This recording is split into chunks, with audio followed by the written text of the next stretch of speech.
तर या सगळ्या प्रकरणामध्ये हॉटेल विवांतामध्ये नेमकं काय घडलं हे आता आपण ग्राफिक्सच्या माध्यमातून पाहणार आहोत। विरारच्या विवांत हॉटेलमध्ये सकाळी 11 वाजता भाजपची बैठक होती।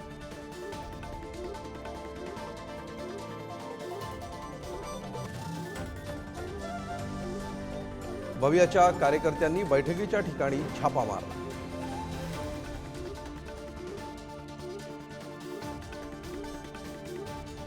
भाजप नेते विनोद तावडे पैसे वाटप करत असल्याचा आरोप या छापा मारणाऱ्या कार्यकर्त्यांनी केला आणि त्यांनी थेट हॉटेलमध्ये शिरण्याचा प्रयत्न केला।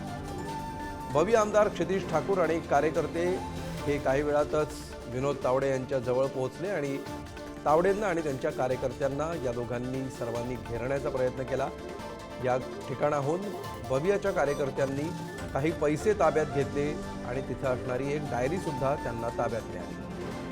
भाजप आणि भव्या या दोन्ही पक्षांचे कार्यकर्ते त्यामुळे आमने सामने आले आणि काही काळ या ठिकाणी वादावादी बाचाबाची देखील झाल्याचं दृश्यांमधून आपल्याला पाहायला मिळालं।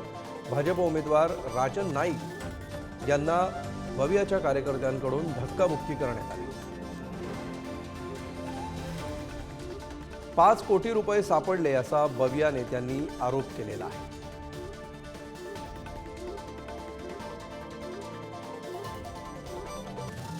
तर 4 तासांपेक्षा अधिक काळ हॉटेलमध्ये हमरी दुमरी सुरू होती।